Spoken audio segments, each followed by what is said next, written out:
A message from our sponsor, Riverview Boat Store and Tug Service.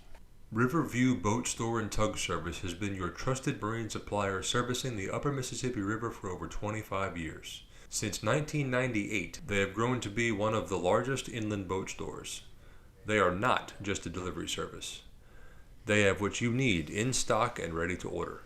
Their office and warehouse are centrally located in Bellevue, Iowa, and with their fleet of specially built delivery boats and refrigerated vehicles, Riverview can conveniently deliver groceries anywhere on the Upper Miss or the Illinois.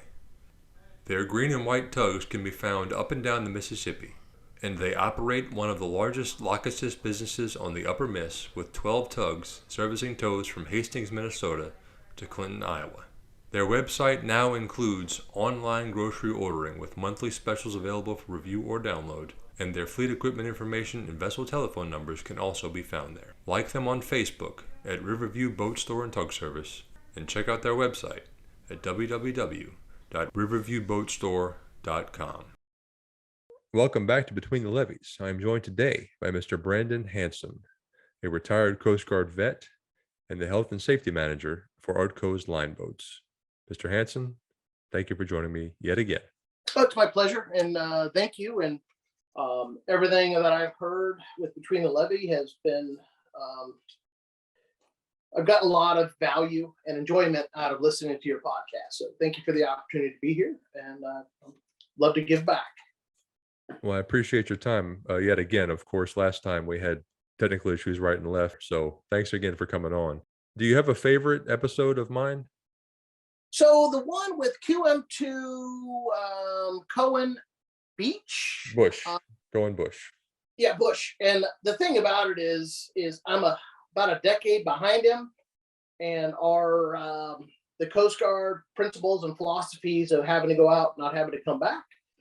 That's what I grew up with. I would say that's a transition of the old guard to what we have now, of the new guard. So, and then having his time in the Pacific Rim, I spent a lot of time in Guam, Puerto Rico, and Hawaii. So half my career was on a tropical island. So it was nice. And then I was familiar with those buoy tenders and the dive teams. So he brought a lot of good memories back, and shout out to him. I appreciate it. Have you seen his follow-up visit? I have not. Does he have another podcast out? You should watch. Okay, that sounds good. I look forward to it. I started the Coast Guard in 1991, right after high school, at my first failed attempt at college. I am married. We have 5 children. So my daughter's a beluga whale trainer in Iceland, and she started with the Navy program there on the Florida-Georgia line at a submarine base, and she did that for several years. It was a goal of hers. It was from the age of 3, she wanted to be a dolphin trainer, and she pulled it off, and she wanted to do orca whales, but hey, beluga whales are just as close in size, and they actually have a better attitude and personality, in my opinion. What drew her to that? About 3 years old, plus or minus a little bit. We were down in Florida, or she was down in Florida, and they did the Discovery dolphin encounters. So she was introduced to dolphins at a very young age, and she said, I want to do that. And through support and education, and ironically, it's not marine biology, it's behavior. So she has a psychology major and a Spanish minor, and she's living her dream. And I can't complain. It's really neat. It's an adventure that is awesome, and I encourage it. It's nice. And then my oldest son, he's a police officer. He did his time. Went to the police academy and went to college and got his law enforcement education. He's working on his bachelor's right now. And so he's successful in doing his thing. He's a homeowner. And about 22, she's 25. And then the other 2 kiddos, one's in nursing school in California, and the other one is going to Missouri, and he's studying mechanical engineering. And then our youngest, 17, just graduated high school early. Pandemic allowed some fast track on finishing up school. So she's done, and we're working on her transition to what she wants to do. We haven't figured that out yet, whether it's becoming a truck driver or going to college. We're still figuring that out. And then we have a foster now, and we fostered 2 children prior to this recent event. So that's family. Are you looking forward to an empty nest? Well, I said you said you're fostering. How old are the foster children? we're on the downhill slide of the fostering process, and exactly what you're saying is it's a lot of work. We're getting older, and we don't have the energy to take care of kids. It's unfortunate, and they require a lot more. Our 5 kids were fine. The fosters have taken a lot of additional effort. What brought you to fostering? There was a need. We wanted to continue our family, and the fostering allowed us to help kids in the transition. And as we found out, there's a lot of kids in need, and we just had an opportunity to provide a home and provide them extracurricular activities with, because we're on a lake. We have a boat. We have a wakeboard boat, and we have just a nice backyard. And so we were just trying to help out and fill the void. But we've been doing it for several years, and we're just kind of we're getting older.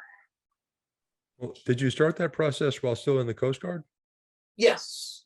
So we probably started maybe 5 years ago. Don't quote me on that date. And there was a lot of weekends, all day events, Saturday and Sunday, to go through the training to get certified. And then you're in a holding pattern for when foster kids need a home, and they call you up and you bring them in. And we did long-term care. So that was our choice, not just the critical weekend where they're in a bad situation, they need to find a temporary home. We wanted to make sure that we had the longevity. And then, so we were just a placeholder, allowing them to develop. And then I'll give you an example. Our most recent foster, we had a lot of phenomenal responses when we brought her into our home. So the counseling and everything else was more of checking the box. It wasn't needed. So I think if I can use a term that should be used only in aircraft, dogfighting, and military and police, but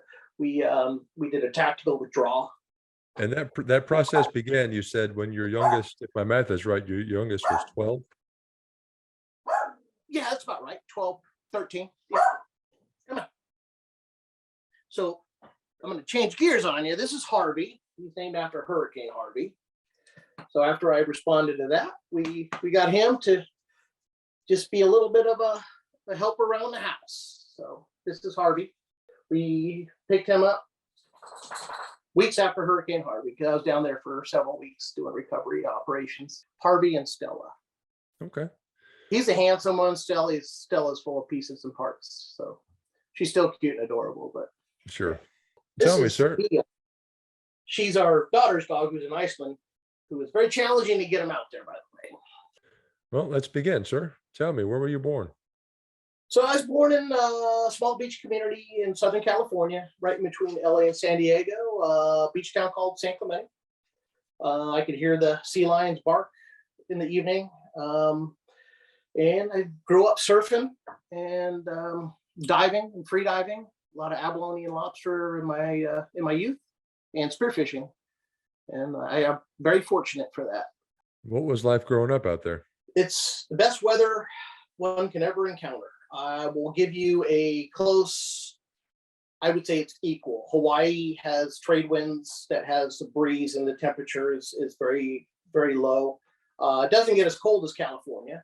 But I mean, Southern California, it never rains. And I could literally go to school and surf in the evening, and it was just very fortunate, along with the other duty stations that I was able to go to. Half my career was on a tropical island, so a lot of surfing and diving, which was a priority, in boating, of course. Were you drawn to anything in school? Auto shop. Ironically, I did AP Auto in high school, which was college credits. It was 2 hours. Regular classes were fine. I did my English, my math. I passed. I graduated. Didn't do real well at my first attempt at college. So I was pursuing real estate. Ironically, in the state of California, you can actually get a bachelor's degree in real estate. And my father had a company, he did real estate, and he had a brokerage, along with Greyhound Depot, Western Union, and the UPS, which I grew up working there at like the age of 12. Kind of a neat opportunity, if I can say that. Well, you mentioned an attempt at college. Tell me about that. So we had Saddleback Junior College. I did swim and do some diving and water polo with them for just the first year, but I didn't show up to class. So I primarily didn't realize, you're young and you have all these other, whatever you want to call it, priorities. So mine wasn't going to class. It was mainly surfing, diving, and just hanging out. So I found myself didn't really have a whole lot of options. So I was 19 and I joined the Coast Guard.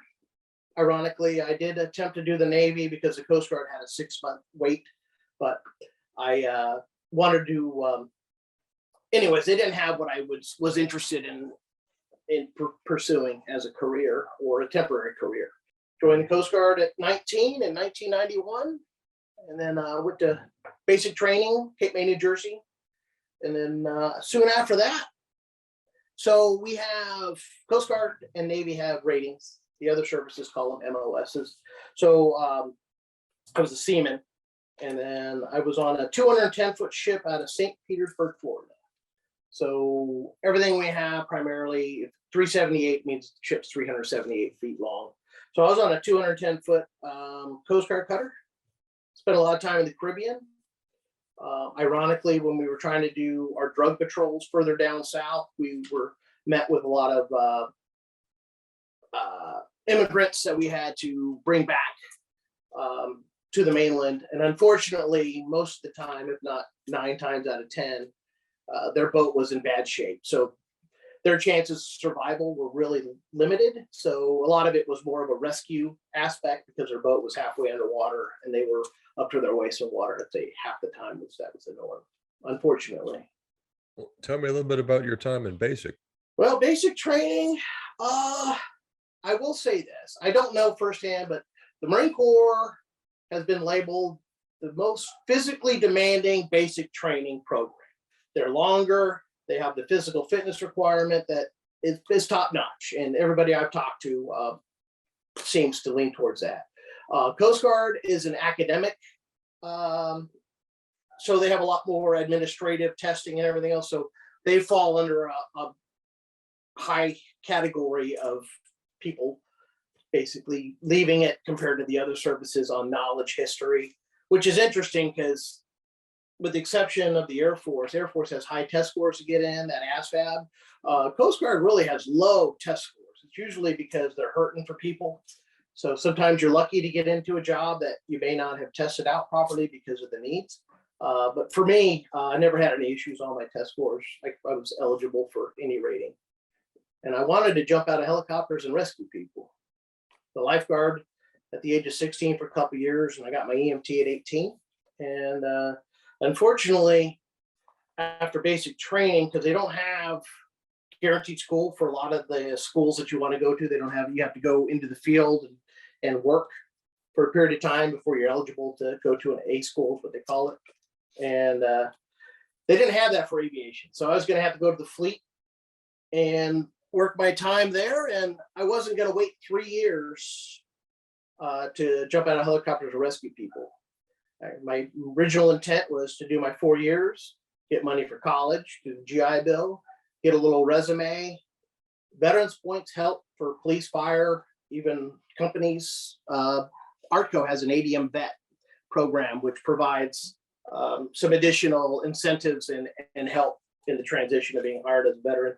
So that was my goal. And I ended up leaving the 210-foot ship after basic training. I was there for about 6 months and went to communication. It was, at the time, it was radioman, A school, Morse code communications, that 911 operator perspective. Call Mayday, the person on the radio you're talking to was me.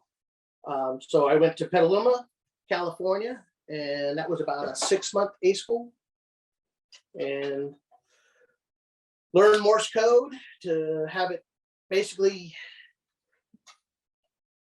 be removed from communications about a year later. So at the end of the world happens, I can send SOSs and I know Morse code. I was sending and receiving 30 words a minute, and it has no value except for maybe helping out the Boy Scouts.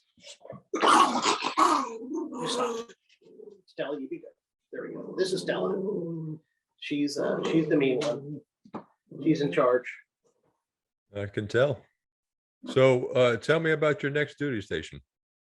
So after that, I went to, so ironically, I had a buoy tender that I was able to, eligible to go to in Hawaii, which I did not go to. I went to a communication station in Guam. My brother was in the Coast Guard and he lived out there. And so I went to ComState Guam. And all I can tell you is it was better than, because I took college later, went to college later. So it was 3 12-hour days. You had 72 hours off and you had 3 12-hour nights and you had 96 hours off. So it's 39 hours one week and 41 hours the next week. So the time off was awesome. I surfed and dove just about every day. I actually got my scuba instructor when I was in Guam. And it was a lot of free time. And the work, you know, it was long hours, 12 hours. So it's not like you left and did anything. You were resting to go to the next 12-hour shift. But Guam gave me the opportunity. So the Pacific Rim over there, Guam, America starts at stay. I don't even remember. When I was in Hawaii, I had a Guam clock with a Guam time that made life easy. But it's a day forward. So we are Wednesday, it's Thursday, plus 10 hours, I suspect. Don't quote me on it. It's 6 or 7 hours ahead. And then after Guam, I went to Monterey, California, Group Monterey, and was there for a short period of time. I had to extend my contract over 4 years to leave Guam to go to California, but it was a Clinton RIF. Clinton came out with a RIF program, getting people out. So I was able to leave the Coast Guard on my 4-year mark. I put a letter, hey, I'm gonna go to college, and this is what I'm gonna do. So I was able to, I was in Monterey for a little over a year, and then I popped out and I went to school in Phoenix, Arizona at Universal Technical Institute for my occupational degree, which probably was the best decision I made and allowed me to fall into the marine engineering side on board ships really, really easy. That knowledge was very beneficial and valuable. So this is about 1995. I did some school. I did well, had good grades. And so I bought a house in Southern California. I had an ocean view. Then kind of didn't want to grow up, if you can say it. I was surfing, but I had to work a lot, Monday through Friday. And I made a decision to kind of go back in to the Coast Guard about 1997. So I was in the reserves for several years. I was a radioman. Spent some time on the LA Long Beach doing port state control stuff. Was at Colorado River Patrol, which is very similar to our Lake of the Ozarks. A lot of party cove, a lot of boating problems. So I went to machinery technician school. That's like the mechanic.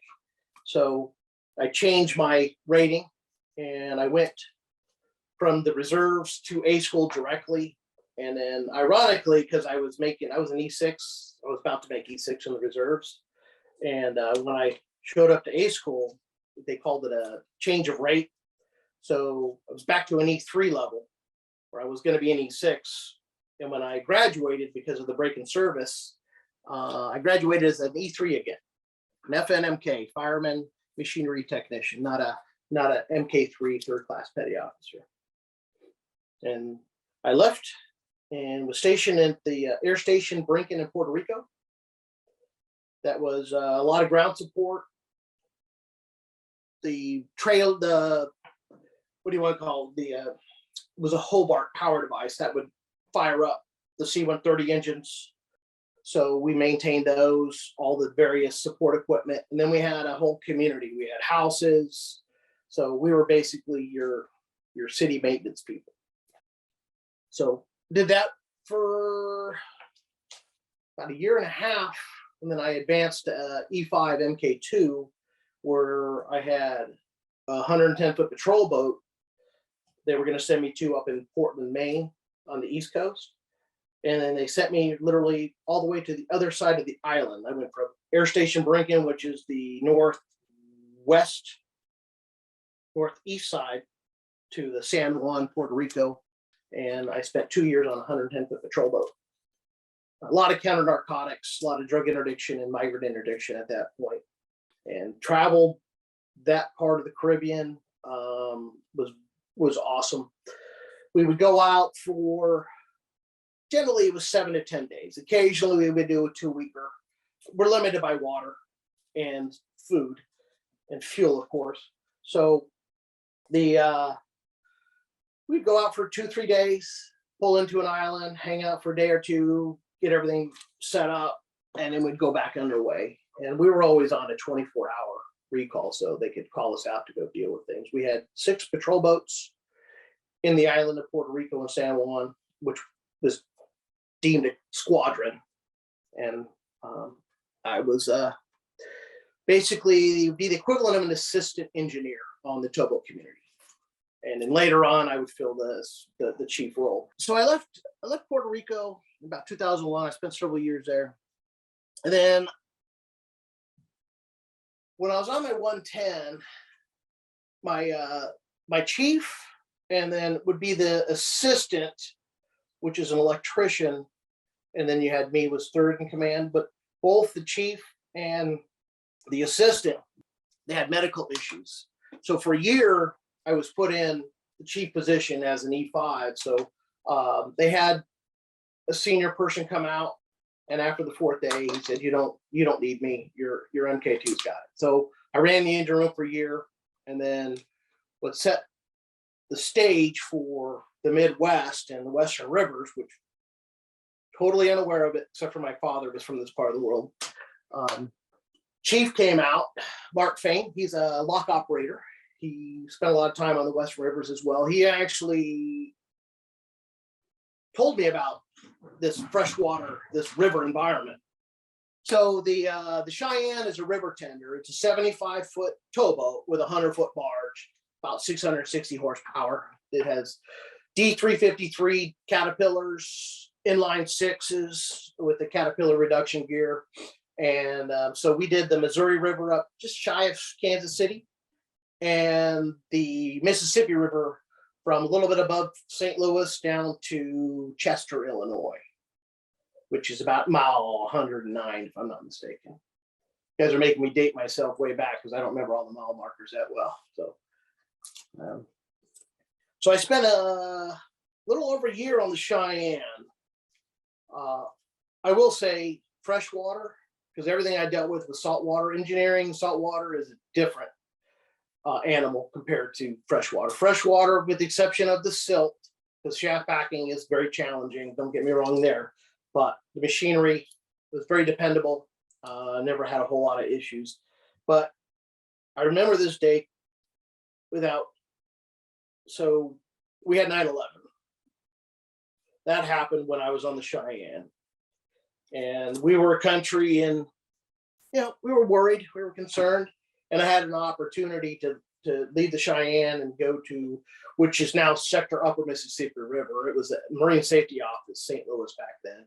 So I left the Cheyenne, I went over to the MSO, where I was basically the chief engineer. So I took care of like 4 small boats, a bunch of booms for oil spills, and then these flood punt trailers that had 3 flood punts, little John boat 17-footers with 25 horses to go do flood operations, which Harvey was where it was the last time I was using them before I had a good recovery, good rescue, but I did destroy my back on that one. So after 9/11, we had these rivers, and we were doing these escorts. So anything that had a barge, had certain dangerous cargo, CDC, or a red flag, whether it be petroleum or tank barges, basically anything that if it were to be detonated and have a bomb or a device, that contents of that tank barge, 200-footer is 15,000 barrels, 10,000 barrels, depending on rake or not raker. You get a 300-footer, you're dealing with 30,000 barrels, 1.2 million gallons. So they were worried about that cargo being atomized in the air and wiping out the population of the city of St. Louis. So our focus was high populated areas. So we would start off at the JV Bridge and we would escort them for 12, 14 hours all the way up past Lock 27 up to Alton, Illinois. Did that for some time. And these barges are built. Was it needed? Probably not. But we were a nation in crisis and we were scared and we wanted to make sure we were ready for whatever needed to be done. And that part of that response was making sure people were taking care of it. And then that also transitioned into a big focus on law enforcement here in the West River Rivers. Towboaters didn't like it. We'd come on board, we'd sweep the vessel real quick. As per protocol, it is what it is. I just fly the plane, following orders. And then we would escort them with 2 boats all the way up to Alton. And it'd be 14 hours of a commute. And it was exhausting. We didn't have replacement teams. There was 3 teams, and that's all we had. Yeah, one thing the Coast Guard did provide opportunities was lifelong learning. Education is valuable. I saw it firsthand when I started my English and my basically finishing up my associates to my bachelor's, finally my master's. My work product was better through education, and the Coast Guard saw value in that. So it was always encouraged.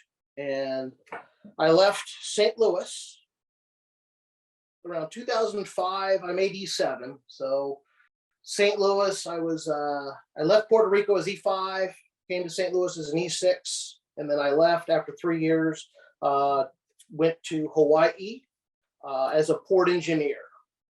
So my patrol boat time and my river tender time added a lot of value. From 2005 to 2010, I was at the island of Oahu, Sand Island, which is just several miles from Waikiki. It was awesome. So Hawaii is very expensive, rent's high, and I found a place called in Ewa Beach, EWA. Hawaii is HAWAII. It's Hawaii from the local stance. So I had a place in Ewa Beach, which was on the wrong side of Pearl Harbor, but I was right at the entrance. It was Old Navy house. So there was a lagoon, literally right at the entrance.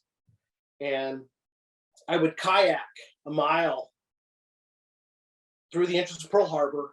And then the Navy and the Navy and the Air Force Base were connected. So I would get onto the Air Force Base and I would ride my bike the other 10 miles to Sand Island.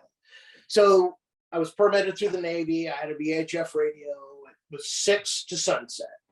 So you get ready in the morning, call them up at 6, let them know that you're transiting, that you're all clear. And so the commute to work was awesome. Half the year it was dark. The other half of the year, the sun was shining over. I mean, it was a dream of amazement, and the opportunities of just the beauty was amazing. Half the year was nice and lit up in the morning. Galapagos, tiger sharks. Those are Galapagos sharks, tiger sharks, manta rays. Every day I would see a different part of marine life. I had a 14-foot kayak. The house, it was a duplex. I was on the lagoon side. It was a 20-foot walk. Put my boat in the water, kayaked a mile. So if I were to drive, it would take me without traffic about an hour, with traffic an hour and a half to 2 hours, and I would have to leave it before 5 in the morning. So I leave at 6, and I'd be in my office at 6:45. I'd take a shower and be ready to work by 7. It was phenomenal, and the opportunity to surf. Hawaii is not the best diving, just because of the currents and the wave action. Not saying it's not bad. Snorkeling is good, but I spent a lot more time surfing out there than diving. And did that for 5 years. I was going to make E8 senior chief, but I was afforded the opportunity to be commissioned as a warrant officer. The first one's technically called an appointment. So from 2010 to 21, I finished out my career on the warrant officer side. So I went from W2 W3 and W4, and we don't have W5s. Navy has W5s. Coast Guard, Navy don't have W1s, where the other services have W1s. The Air Force has none. 1986 was their last war on us. They stopped it.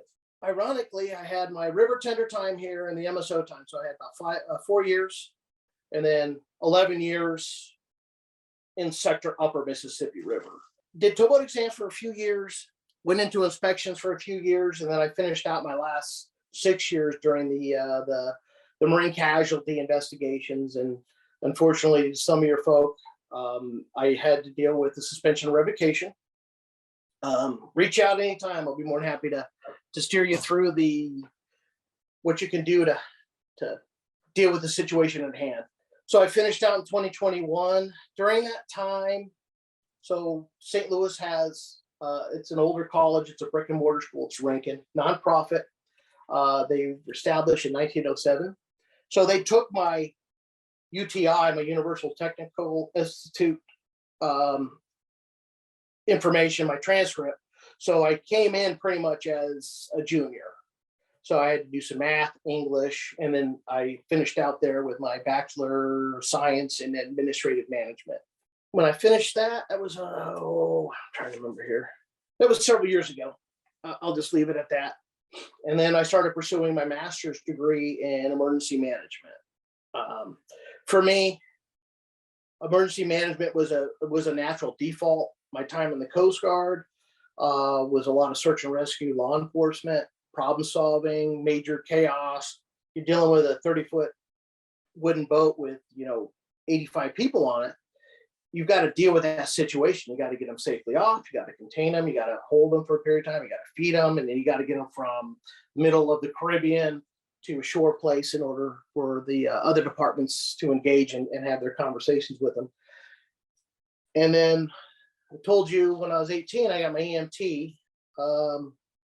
It was EMT for Illinois, Missouri, California.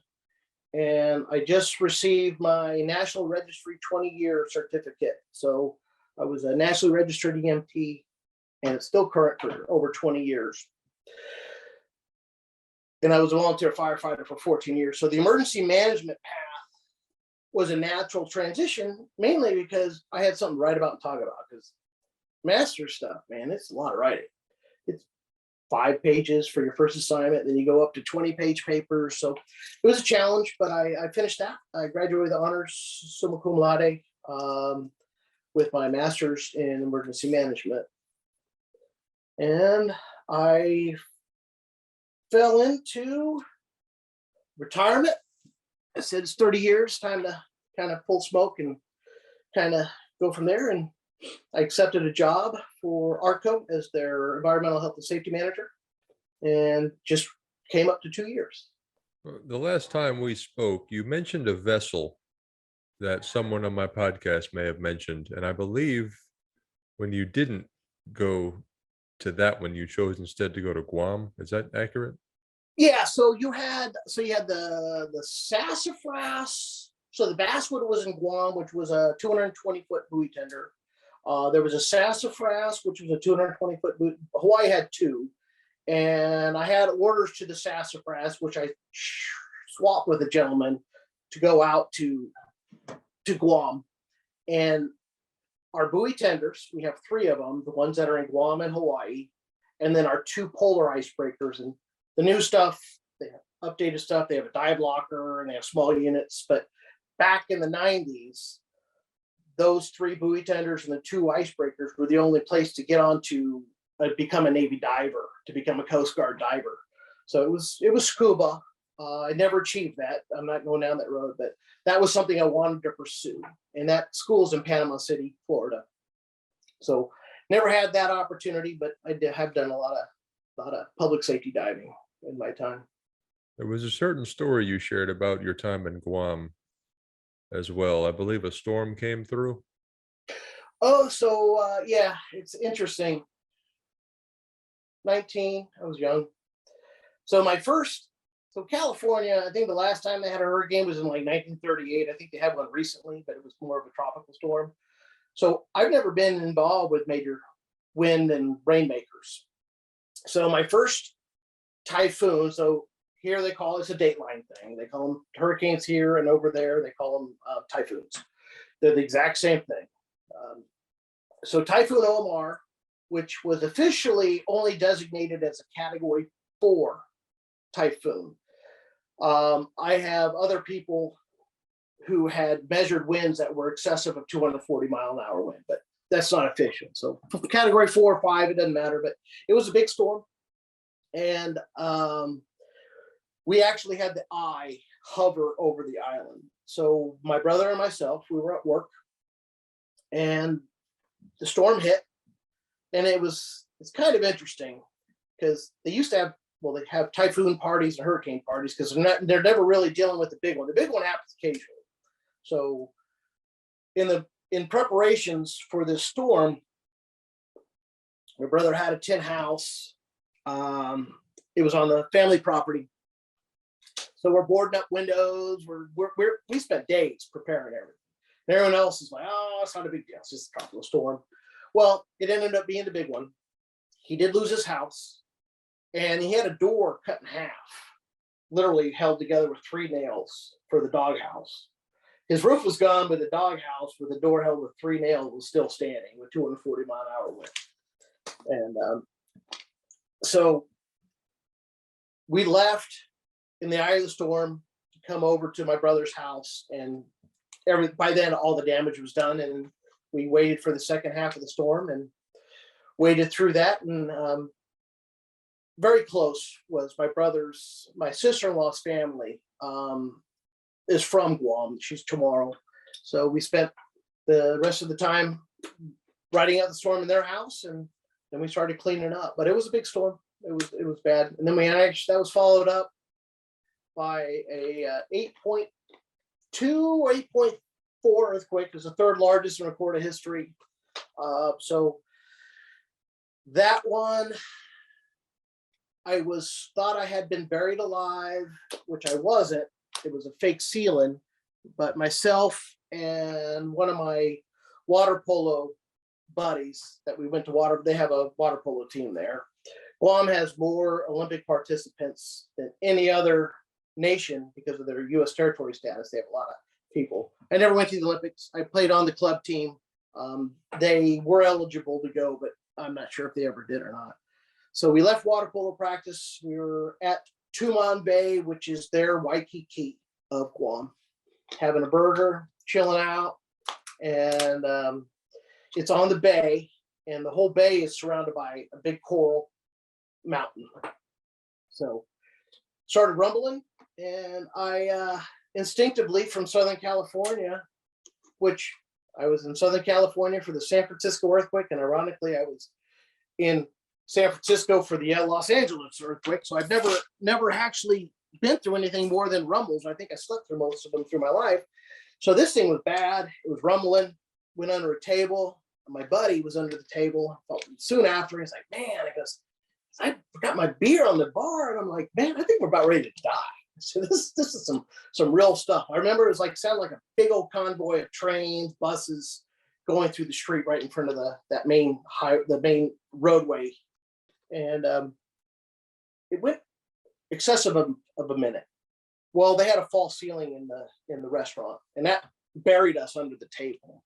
We didn't know at the time that it was false ceiling, and it stopped. People came in, and I pushed up on it with my shoulder, and it was, what do you say?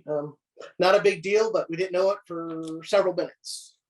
And we made it out, and big old piece of coral fell onto my windshield of the pickup truck I had, and that lasted about a year before I left the island with that shattered windshield. And my sister-in-law's family he was on the boat base and on the water side of the police department. He was he was a chief of police down there basically, and it was his truck which helped me not have to worry about fixing the windshield. It was lucky, better be lucky than good. Any other stories or highlights from your career, whether it be in the Coast Guard or in the maritime industry? I will say I am very fortunate.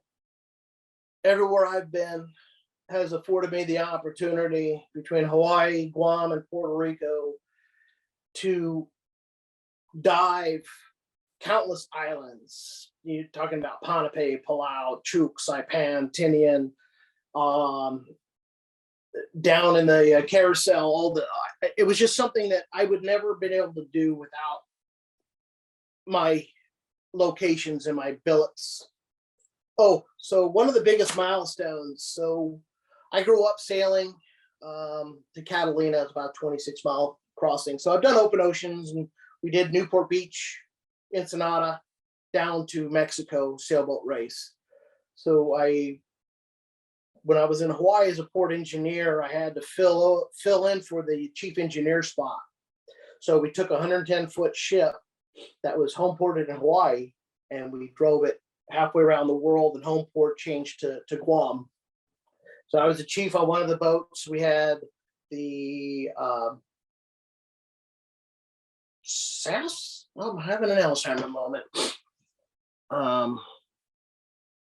It'll come to me, but I don't think about it. But anyways, we took 2 patrol boats, and the replacement for that 220-foot buoy tender was a 225-foot buoy tender, and that was our gas station. So we left Hawaii. Took us several weeks to get all the way to Guam. We pulled into Kwajalein. We had a handful of other islands, but the buoy tender had an engine issue. So we spent 6 days in Kwajalein, which is a small scientific atoll. There's like 8 Army guys for security. Everything else is science. You can't even get there without an invitation or knowing somebody. So they have the largest lagoon in the world. So if they're doing a missile from the mainland, they want to keep it, they land it in the lagoon. If they don't want to keep it, they bounce it outside the lagoon to the Marianas Trench, 3 miles. So great surfing.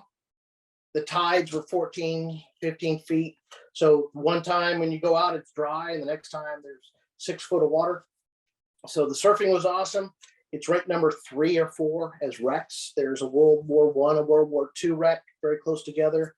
So diving there and seeing everything else. But the one thing that was neat was they were landing a missile. So we did have that rare opportunity to see them land a missile. This one went into the Marianas Trench, so it was gone. But the one thing is they don't get a lot of visitors in Kwajalein.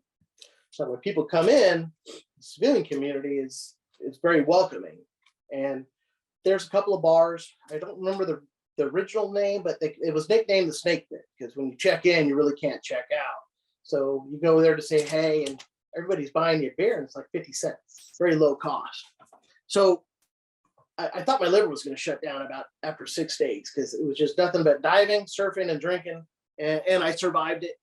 But that was a lot of fun, and that clarity of the water was amazing. The thing is, you can't eat anything because of the coral toxicity. The coral concentration is such that the food or the fish, the marine life, is not edible. That was a neat milestone and an accomplishment that I was able to partake in. We did fuel underway from that 220-foot buoy tender, went into a stern tow and took the fuel line over, hooked it up, filled it up, and our partner, our sister ship, did the exact same thing. Any interesting memories from any especially fascinating dives? Did you see? Tell me about seeing this World War II, World War I equipment underwater. So I had a lot of wreck diving opportunities. The island of Chuuk, which originally was called Truck, they couldn't pronounce it, went Truck, and then it went back to Chuuk, the original name. We had caught the Japanese fleet in the harbor, so there's a lot of wrecks. It's probably ranked number 1. The wreck diving, which exceeds recreational diving. So exceeding the recreational dive tables was quite common. Remember, this is in the 90s, so we didn't have mixed gases because they didn't have the ability to fill mixed tanks back then. It was all compressed air. So different set of tables, a lot of decompression diving, and so the wrecks were amazing. Did some small penetrations, nothing really, really big. But Palau overall, it's as clear as it is in this room. Clear as I can see. There's thousands of fish and hundreds of sharks, and it's about as close to the Great Barrier Reef that you can get to. And this has its own niche because it's more concentrated, and I would say even more beautiful from secondhand people talking about it, not me, because I never did the Great Barrier Reef. That Palau is by far the best reef dive that you can come across. The corals, it's just amazing and very fortunate. But I will go back to my youth, and I will challenge you. Take Catalina, San Clemente Island, because you go off the coast. So if you're off the shore of Southern California, 30-foot visibility is a good day. But you go out to Catalina, San Clemente Island, and at Cap Island, you're dealing with 50, 200-foot visibility. 200 is on the rare time, but I'd say most of the time the average is probably 80 to 100 feet.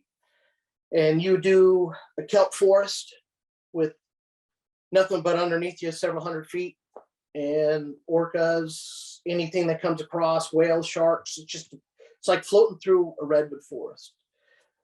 Visibility is awesome. The difference is you have to wear a thick wetsuit, 7mm, as opposed to a thin wetsuit in the tropics. But over the wetsuit, I will take Southern California on the islands as a close competition to Palau as well as Chuuk. There was another story you shared. I don't remember where it fell in the timeline of your life and career, but there was a rescue mission you were on with a stranded vessel in California, I think. Yeah, so that was Route Monterey. So I was a volunteer firefighter, but actually wasn't firefighting. I was part of the fire department, but I was on a water rescue team, which we would do recoveries, water recoveries and rescues. And we actually had a hyperbaric chamber. The doctor who ran the chamber, who was volunteered his time, who was the emergency room doctor in Monterey and Pacific Grove. The fire department was Pacific Grove. I lived in Monterey, but they touch each other. And he had been there since the 70s. And he dealt with a lot of great white shark attacks and one suspected orca they can never prove. So he'd been there for a long time, and they did a lot of water rescue. And before, when I was at A school in Petaluma, California, I had joined a dive club, and I had gone down to Monterey to do a weekend dive trip and through the club. And we actually went to visit the Pacific Grove Fire Department, which they had an old antiquated, like the size of a water heater. You went in there, they closed you up, and there was nothing you could do. You were in a sock. That was your hyperbaric chamber from back in the 60s. The one that they upgraded to had a 2-stage. So you had a big pill box, which you could put 2 people on, 2 gurneys, and you could have 2 attendants. And then there was a way to get in and out. So it was a two chamber hyperbaric chamber. So they had a lot of good tools, a lot of good equipment. They had phenomenally trained people. But the night in question, where I was introduced to Wendell, who was a great mentor, we talked a lot. He was very influential on my pursuits in the water rescue, which I pursued later on in life. We had received a call. It was a cruiser, 45, 55 foot.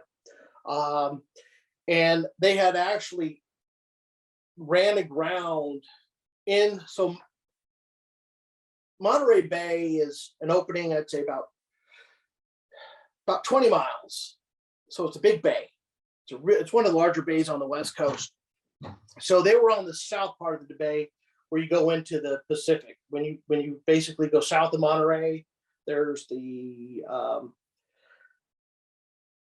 it's the golf course. It's Pebble Beach. So all that open ocean, when you see the golf courses, that's all open ocean. That's part of the actual ocean and not the bay. So these guys had ran aground in that corner. So they were really close to the open ocean as well as the protection of the bay. But so 2 gentlemen, they ran aground and did the Mayday thing, and myself and Wendell, and then we had a state park, California State Park lifeguard So they were a ranger, so they had their car, and that was a full-time job. So 3 of us went out to facilitate a rescue, and we got to the boat, and unfortunately, the boat wasn't going anywhere. It was hard to ground. It probably wouldn't have lasted the night.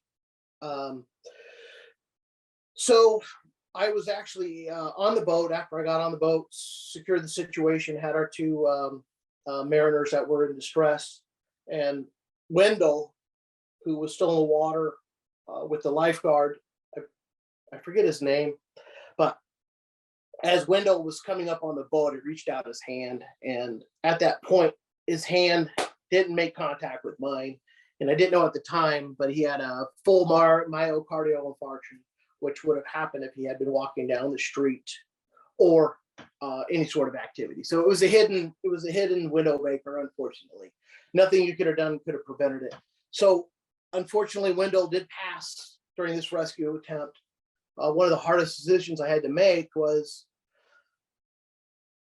they're in the water, he's taking them in to the shore. There was not a whole lot I was going to be able to do in the situation. It's rocky, there's surf. So 2 people would actually make it more challenging to successfully bring them to the shore. So I opted to stay and continue the rescue while Wendell and the park ranger, the state park ranger, took Wendell back to the beach. He unfortunately didn't make it. And Wendell still had a lot of influence in my future dealing with water recovery and rescue diving. So ironically, I know I said that a lot, sorry, a Coast Guard helicopter came out to assist. So I put the 2 gentlemen who, I mean, they were barely 70 pounds each individually. So very, very lightweight, older gentlemen, really thin. And that basket that they brought down to the boat, I put the one guy in, and I'm like, well, I think the other guy can go in. And I've never been trained on this aircraft stuff, so my ignorance wasn't the best way of doing it. However, they both went in the basket, successfully made it to the bird. They're on, and in the process of bringing the basket down for me, they had tied off a rubber Avon boat, a little Keeley's rubber boat. And when they came down with a basket, which if I sent up one guy, the other guy would have been there, that prop wash took that boat and it literally lifted it up in the air, and the bow line was still taut.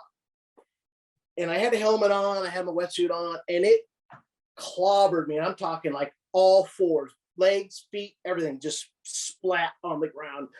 I don't know if the guy would have survived or have been able to stay on the boat if not get knocked over. So it worked out for the best. Cut the line, boat went bye-bye, went in the bird, made it back. And unfortunately, we had to follow up with Wendell. And I spent some time with his family, the fire chief, and we had some discussions after the fact. But that is that. And when I'm done with this conversation, I'll be jacked up for a couple of days. So that's a big story for me. I don't like telling it. I think it needs to be said. Part of my life, and there were so many people that were involved with it. And in the end, we rescued 2 people, and I gained a lot of knowledge before and after from my mentor, Wendell.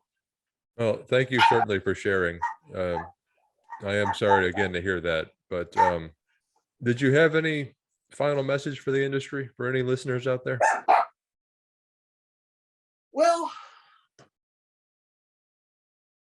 my role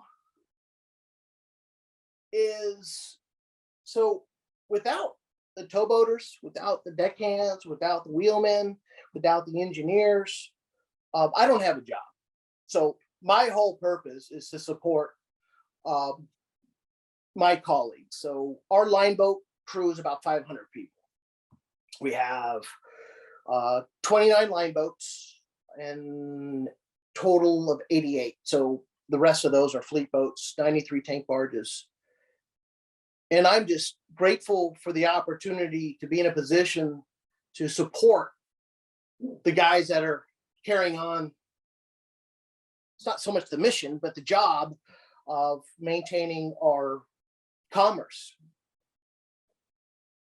the Western rivers is something that very few countries have. We have this luxury of this river system that provides us this opportunity to move mass quantities of dry cargo, liquid cargo.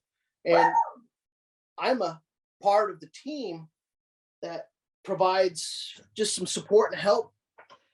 And my background, I'm a licensed captain and engineer. And so I think I provide some help and some assistance to our colleagues that's not normally provided to a position of safety and environmental health. And I'm just very fortunate to be part of this infrastructure. And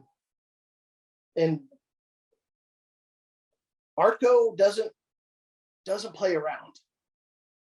There's whatever they need to do their job, it will be provided for them. And I'm a little network, little partner that allows them to pass the information, we solve the problems, give it back. And the one thing that's a little bit different is I'm also one of the QIs, so I do the pollution response. I'm a third string, I'm a third qualified individual for ARTCo. And that's intercoastal Western rivers to the Great Lakes, because our barge is going to be stashed a little bit out of our normal towboat traffic. And I'm just glad to be here and be a part of the team. And I consider myself very lucky and fortunate to be here. Well, Mr. Hansen, I think that'll do it. I do appreciate your time yet again this evening. Yes, sir. Appreciate it. Thank you, sir. This has been a production of Where You At Studios, LLC.